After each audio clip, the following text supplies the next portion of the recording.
നമസ്കാരം. ഹലോ. റെക്കോർഡൊക്കെ വീണ്ടും സ്വാഗതം. ഞാൻ ചെറിയാൻ വി കെ ഡൽഹിയിൽ നിന്നും എൻ്റെ സീനിയർ സുഹൃത്ത് ശ്രീ മാധവൻകുട്ടി നാട്ടിൽ നിന്നും.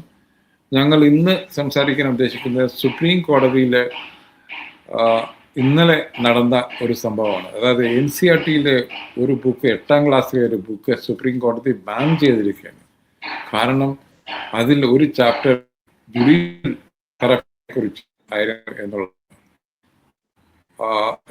ഇതിനെപ്പറ്റി പല അഭിപ്രായങ്ങളുണ്ട്. പലരും പറയുന്നത് ജുഡീഷ്യറി വളരെ ഓവർ സെൻസിറ്റീവായി എന്ന് പറയുന്നു. ഇന്നലത്തെ ഒരു 2-3 ചാനൽ ഡിസ്കഷനിൽ, അതായത് കുറച്ച് ഇൻഡിപെൻഡൻ്റ് ആയിട്ടുള്ള ചില ചാനൽ ഡിസ്കഷനിലെ ജഡ്ജിമാരും സീനിയർ ലോയേഴ്സും പറയുന്നത് ഇത് അവർ കാണുന്നത് സർക്കാരിൻ്റെ ഇന്നത്തെ ഭരിക്കുന്ന സർക്കാരിൻ്റെ ഇൻസ്റ്റിറ്റ്യൂഷനുകളെ ഭയപ്പെടുത്തി അല്ലെങ്കിൽ ഹാൻഡിൽ ചെയ്യുന്ന രീതിയാണ്. അതായത് നിങ്ങൾ കറപ്റ്റാണെന്ന് പറയുക, അങ്ങനെ നിങ്ങളെ വഴുതിക്ക് നിർത്താൻ ശ്രമിക്കുന്ന ഒരു സർക്കാർ ഭരിക്കുന്നു, അതവിടെയാണ് പ്രശ്നം.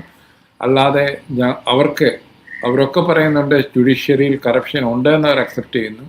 പക്ഷേ അത് 8ാം ക്ലാസ്സിലെ കുട്ടികളെ പഠിപ്പിക്കാൻ പറഞ്ഞാൽ അത്ര ഭീകരമല്ല. അതുകൊണ്ട് തന്നെ ഇത് ഒരു സർക്കാരിൻ്റെ വക, ഭരിക്കുന്ന സർക്കാരിൻ്റെ വക ഒരു ഇൻഫ്ലുവൻസ്, അതായത് ഒരു തരത്തിൽ പറഞ്ഞാൽ അവരെ കുറ്റപ്രതികളാക്കി നിർത്തുന്ന, പൊതുജനത്തിന് മുമ്പിൽ പ്രതികളാക്കി നിർത്തുന്ന ഒരു സംഭവമായിട്ടാണ് ജഡ്ജിമാർ കാണുന്നത്. ചീഫ് ജസ്റ്റിസ് വളരെ വളരെ ശക്തമായ താക്കീതുകൾ എക്സിക്യൂട്ടീവിനും കൊടുത്തിട്ടുണ്ട്. അതായത് എഡ്യൂക്കേഷൻ മിനിസ്ട്രിയിലെ ഇത് ചെയ്ത ആൾക്കാരെ കണ്ടുപിടിക്കുക, അവരെ ശിക്ഷിക്കുകയും വേണം എന്ന് പറയുന്നുണ്ട്. നമുക്കൊക്കെ അറിയാം, ഈ NCERT ഇപ്പോൾ RSSന്റെ താത്വികമായ കൺട്രോളിലാണ്. അവർക്ക് ഇഷ്ടമുള്ളവരെ മാത്രമാണ് കമ്മിറ്റികൾ വെച്ച് ഇതൊക്കെ ചെയ്യിപ്പിക്കുന്നത്. അപ്പോൾ എന്താണ് സാർ ഈ സംഭവം കാണിക്കുന്നത്? ഇത് എന്നെ അത്ഭുതപ്പെടുത്തുന്നത് ഈ സുപ്രീം കോടതിയുള്ള അമിതമായിട്ടുള്ള സെൽഫ് റെസ്പെക്ട്, സ്വാഭിമാനത്തിന്റെ ഈ വിസ്ഫോടനം എന്നെ അത്ഭുതപ്പെടുത്തുന്നു. കാരണം ഇവർ ഇത്രയ്ക്ക് ക്ഷുഭിതരാവാൻ ഉള്ള കാരണം നിങ്ങളെല്ലാം താങ്കളും വായിച്ചിരിക്കും. ആ 2 പേജുകൾ ഇന്ന് പബ്ലിക് ഡൊമൈനിൽ ധാരാളം അവൈലബിൾ ആണ്. അത് ഒരു കണക്കുകൾ വെച്ച് എങ്ങനെയാണ് നീതി വൈകുന്നത്, നീതി നിഷേധമാകുന്നതിന്റെ കണക്കുകൾ ഹൈക്കോർട്ടിലും ലോവർ കോർട്ടിലും എങ്ങനെയാണ് കേസുകൾ കേൾക്കാതെ പെരുകിക്കൊണ്ടിരിക്കുന്നത് എന്ന്, 2 അഴിമതിയുടെ പരാതികൾ എങ്ങനെ ലഭിച്ചുകൊണ്ടിരിക്കുന്നു, അത് എങ്ങനെ പരാതി കൊടുക്കാം, അതിൽ പാർലമെന്റിന് എങ്ങനെ ഇടപെടാനുള്ള വ്യവസ്ഥയുണ്ട്, ഇങ്ങനെ തുടങ്ങിയ 2 പേജാണ് ഇപ്പോ നിരോധിക്കപ്പെട്ട, പിൻവലിക്കപ്പെട്ട ഇതിലുള്ള. ഇത്ര പ്രകോപിതരാവാൻ മാത്രം എന്തെങ്കിലും ഉണ്ടെന്ന് ഞാൻ വിശ്വസിക്കുന്നില്ല. അല്ലെങ്കിൽ താങ്കൾ പറഞ്ഞതുപോലെ ഇത് RSSന്റെ ഇപ്പോഴത്തെ ഈ ജുഡീഷ്യറിയോടുള്ള എന്തെങ്കിലും ഇഷ്ടക്കേടിന്റെ ഒരു സൂചനയാവണം. പക്ഷേ താങ്കളുടെ അഭിപ്രായത്തില് ഈ RSS BJP സർക്കാരിനെ വിഷമകരമായ അല്ലെങ്കിൽ അസ്തിത്വപരമായി അവർക്ക് എന്തെങ്കിലും വെല്ലുവിളി ഉയർത്തുന്ന ഒരു വിധിയും ഉത്തരവും ഇന്ത്യയിലെ ജുഡീഷ്യറി കഴിഞ്ഞ 10 വർഷമായി ഇറക്കിയിട്ടില്ല.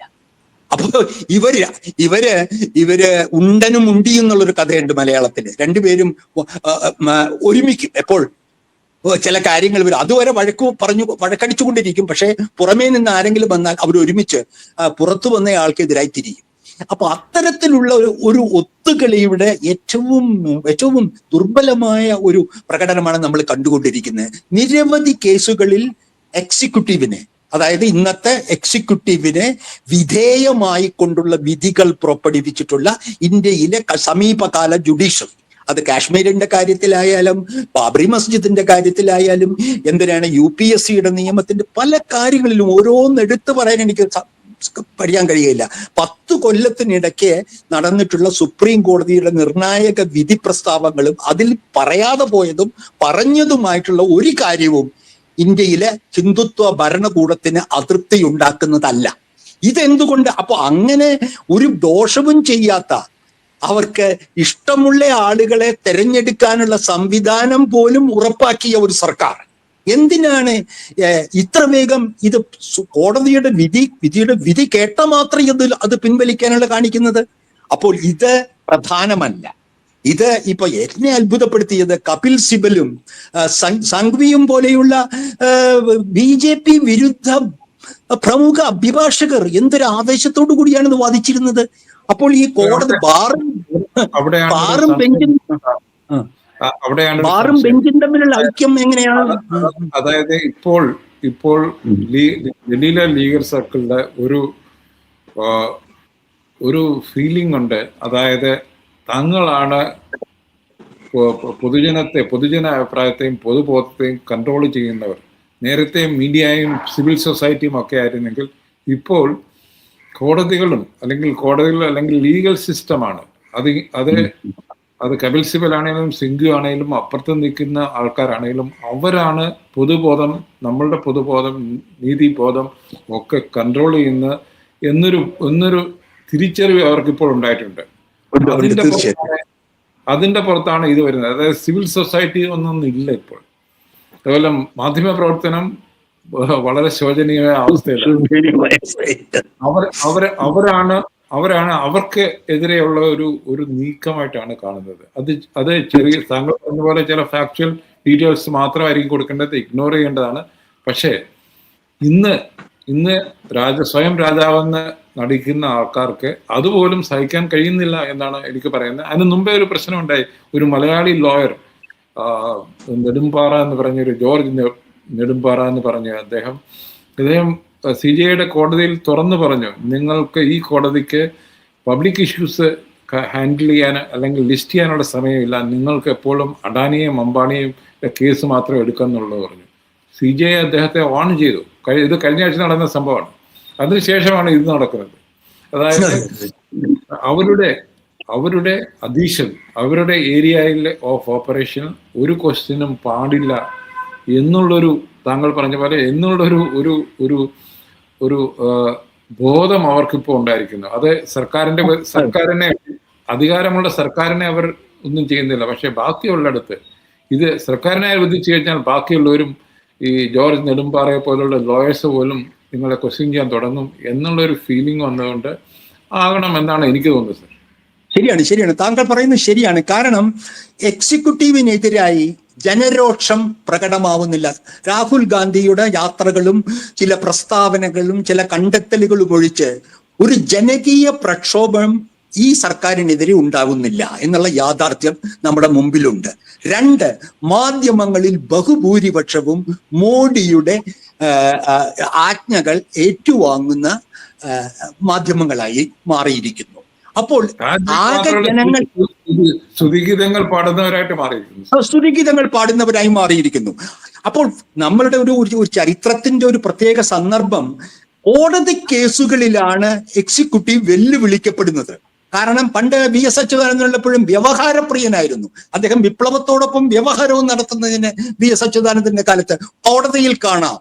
അത് അത്തരത്തിലുള്ള ഒരു അവസ്ഥ വരുന്നത് എപ്പോഴാണ്? ജനകീയ പ്രക്ഷോഭങ്ങൾ പ്രതിപക്ഷം ഉണ്ടാവാതിരിക്കുമ്പോൾ, പാർലമെന്റ് സ്തംഭിക്കുമ്പോൾ, മാധ്യമങ്ങൾ വെറും വളർത്തുപട്ടികളെ പോലെ പെരുമാറുമ്പോൾ, കോടതി മുറിയിലാണ് ഏറ്റവും വലിയ ജനാധിപത്യ പ്രതിരോധം നടക്കുന്നത് എന്ന ഒരു തോന്നൽ സാധാരണക്കാർക്കുണ്ട്. അപ്പൊ അതുകൊണ്ടായിരിക്കണം ഈ കപിൽ സിബലും സിംഗ്വിയും അറ്റോർണി ജനറലും ബെഞ്ചും ബാറും ഒക്കെ ഒരുമിച്ച് ഈ ഒരു കാര്യത്തിൽ ഇതിലും എത്രയോ വലിയ തെറ്റായ വിവരങ്ങളാണ് RSS അടിച്ച് കയറ്റിയിട്ടുള്ളത് ഈ ടെക്സ്റ്റ് ബുക്കുകളിൽ. എന്തിന്? ഇന്ത്യയുടെ ആര്യൻ അധിനിവേശത്തെക്കുറിച്ച്, ഇന്ത്യയുടെ മുഗൾ രാജവംശത്തെക്കുറിച്ച് ഇതെല്ലാം എടുത്തു മാറ്റിക്കൊണ്ട് അങ്ങനെ ഒരു ചരിത്ര കാലഘട്ടത്തെ പറ്റി വളച്ചൊടിച്ച് വിവരങ്ങൾ നൽകിക്കൊണ്ടിരിക്കുന്ന സർക്കാരിനെതിരെ ഒരു ശബ്ദം ഉയർത്താത്ത ഇന്ത്യൻ ജുഡീഷ്യറി ഈ NCERTയുടെ തലവനെതിരെ എന്താ പറയുന്ന ഈ കോടതി അലക്ഷ്യവും തേടി അറസ്റ്റ് ഭീഷണിയും ഒക്കെ നടത്തുമ്പോൾ ഇത് യഥാർത്ഥ ശത്രുവിനെ നേരിടാതിരിക്കല്ല, ഒരു നിഴൽ യുദ്ധത്തിന്റെ പ്രതീതിയാണ് ഒരു ജനാധിപത്യവാദിയെ സംബന്ധിച്ച് ഉണ്ടാക്കുന്ന ഒരു പ്രതികരണം. കാരണം ചെയ്യാൻ ഇപ്പോഴും ഹെബിയസ് കോർപ്പസ് കാശ്മീരിലെ കാര്യം ഏറ്റെടുത്തിട്ടില്ല. ഇപ്പോഴും 370 കുറിച്ചുള്ള വിധി പറഞ്ഞിട്ടില്ല. നമുക്കറിയാം എങ്ങനെ ആ ബാബറി മസ്ജിദിന്റെ വിധി പറഞ്ഞവരെ എല്ലാം ഗവർണർമാരായി മാറ്റിയെന്ന്. ഇത്തരത്തിലുള്ള ഒരു റെക്കോർഡുള്ള ഇന്ത്യൻ ജുഡീഷ്യറി ഈ NCERTയിലെ 2 പേജുകൾ, അതും എത്ര 30 ലക്ഷമോ എത്രയോ, ഇതിൽ വീര്യം, ഇതിന് തങ്ങളുടെ സകല വീര്യവും ശൗര്യവും ഈ NCERTയോട് കാണിക്കുമ്പോൾ അതിന്റെ പുറകിൽ അതിൽ നമ്മൾ കാണാത്ത ചില ഒത്തുകളികൾ ഉണ്ടെന്ന് ഞാൻ വിശ്വസിക്കുന്നു. ഇത് അപകടകരമാണ്. ജനങ്ങൾ തെരുവിൽ ഇറങ്ങാത്തിടത്തോളം കാലം ഈ അപകടകരമായിട്ടുള്ള ഒത്തുകളി നടന്നുകൊണ്ടിരിക്കും. അല്ല, അത് തന്നെയാണ് സാർ പ്രശ്നം. ഇവിടെ ഞാൻ പല ജൂനിയർ ലോയേഴ്സ് ഒന്നും കേട്ടിട്ടുണ്ട്. ഞാൻ അതായത് കോടതിയിൽ, സുപ്രീം കോടതിയിലോ അല്ലെങ്കിൽ ഹൈക്കോടതിയിലോ ഡൽഹിയിലെ ലിസ്റ്റിങ്ങിന് പോലും സഹായമാണ്. ലിസ്റ്റ് ചെയ്തപ്പെട്ടാലും കേൾക്കണമെന്നുണ്ടെങ്കിൽ ഒരു സീനിയർ ലോയർ വേണം.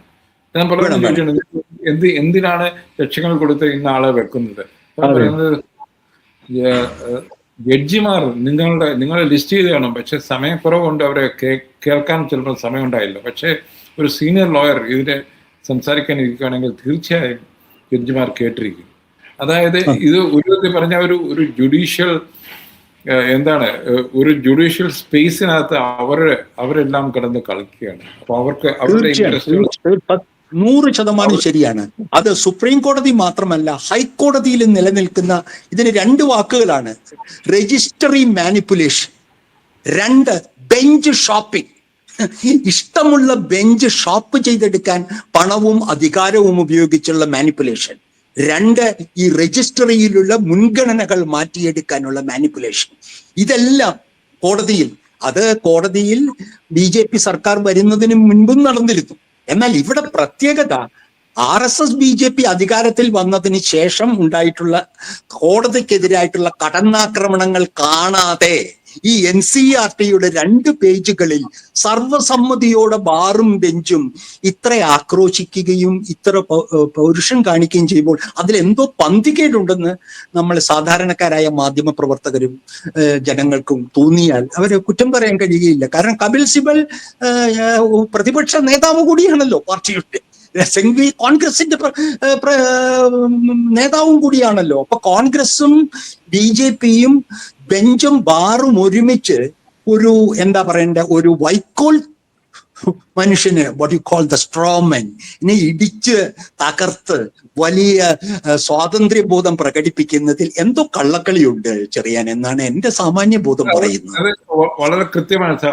അവർക്ക് ഇപ്പോൾ പൊതുസമൂഹത്തിലുള്ള മേൽക്കൈമ, അവർക്ക് ഇപ്പോൾ അവർക്ക് കിട്ടുന്ന ഇമ്പോർട്ടൻസ്, പണത്തിന്റെ ആണെങ്കിലും മീഡിയ സ്പേസിന്റെ ആണെങ്കിലും മറ്റ് അധികാരങ്ങളാണെങ്കിലും അതിനെ ഒരു തരത്തിലുള്ള ക്രിറ്റിസിസത്തിനും അവർക്ക് സഹിക്കാൻ കഴിയുന്നുള്ള ഒന്നാണ്. ഇന്നലെ ഞാൻ അന്തിച്ചു പോയത് വളരെ ആക്ടിവിസ്റ്റ് ആയിട്ടുള്ള ഇന്ദിരാ ജയസിംഗിനെ പോലുള്ള ലോയേഴ്സ് പോലും, അവര് പോലും പറയുന്നത് ഇത് സർക്കാർ ജുഡീഷ്യറിക്കെതിരായിട്ടുള്ള ഒരു അറ്റാക്കായിട്ടാണ് അവർ കാണുന്നത് എന്നാണ് പറയുന്നത്. അല്ല, അങ്ങനെയാണെങ്കിൽ ശരി. പക്ഷെ നമുക്ക് ഇത്രേ പറയാനുള്ളൂ, ഇതിലും വലിയ അറ്റാക്ക് വന്നപ്പോൾ ഈ ജഡ്ജിമാരും ഈ വക്കീലന്മാരും എവിടെ പോയിരുന്നു? ഇത്ര പരസ്യമായി കൊളീജിയത്തിന്റെ തെരഞ്ഞെടുപ്പിനെ സംബന്ധിച്ചുള്ള പ്രധാനം ഇതെല്ലാം അങ്ങനെ ശരിയാണ്. താങ്കൾ ഈ പറയുന്നത് പോലെ RSSന്റെ ഇഷ്ടപ്പെട്ട ആളുകളാണ് NCERT നടത്തുന്നത്. അവർക്ക് കോടതിയോട് വിരോധം തീർക്കാൻ ഇങ്ങനെയുള്ള സ്റ്റാറ്റിസ്റ്റിക്സ് നിരത്തുന്നു. ഇതൊക്കെ ചില വലിയ വലിയ ഉദ്ദേശങ്ങളായിരിക്കാം. പക്ഷെ നമ്മളെ സംബന്ധിച്ചിടത്തോളം, സാധാരണ പൗരനെ സംബന്ധിച്ചിടത്തോളം, ജനാധിപത്യ അവകാശങ്ങളും ന്യൂനപക്ഷ സംരക്ഷണവും തുടർച്ചയായി നിഷേധിച്ചു കൊണ്ടിരിക്കുന്ന എക്സിക്യൂട്ടീവിനെതിരെ വാ തുറക്കാൻ മടിയുള്ള ഒരു ജുഡീഷ്യറി, ഈ BJPയെ നിരന്തരം ആക്രമിച്ചുകൊണ്ടിരിക്കുന്ന കോൺഗ്രസിന്റെ അഭിഭാഷകരും ഒത്തുചേർന്ന് ഈ ഒരു ഇഷ്യൂ ഇത്ര പെരുപ്പിച്ചതിന്റെ പുറകിൽ നമുക്ക് കാണാൻ കഴിയാത്ത എന്തോ ഉണ്ടെന്ന്. സാധാരണ നമ്മളെപ്പോലെ വലിയ ഡീപ്പ് സോഴ്സസ് ഒന്നും ഇല്ലല്ലോ, അത് നമുക്ക് അറിഞ്ഞുകൂടാ ഇതിന്റെ പുറകിൽ എന്താണ് നടന്നത്. പക്ഷേ ഇത് ഊതി വീർപ്പിച്ച ഒരു പ്രശ്നം പോലെ എനിക്ക് തോന്നുന്നു. അതെ, തീർച്ചയായിട്ടും ഞാൻ താങ്കളോട്ട് എഗ്രി ചെയ്യാണ്. പക്ഷെ ഇതിന്റെ കാര്യകാരണങ്ങൾ എനിക്ക് തോന്നുന്നത് അടുത്ത മാസങ്ങളിൽ തന്നെ പുറത്തു വരാൻ സാധ്യതയുണ്ട്. അങ്ങനെ നടക്കട്ടെ. ഇന്നത്തെ സിറ്റുവേഷനിൽ ജുഡീഷ്യറിയിൽ നടക്കുന്ന സംഗതികൾ പുറത്തു വരേണ്ട സമയം അതിക്രമിച്ചിരിക്കുന്നു. അത് എത്രയും വേഗം നടക്കട്ടെ. അതിനൊരു കാരണമാകട്ടെ ഈ സംഭവം. അതെ അതെ ഇന്ന് ശരിയാണ്. നന്ദി, നന്ദി. നമസ്കാരം.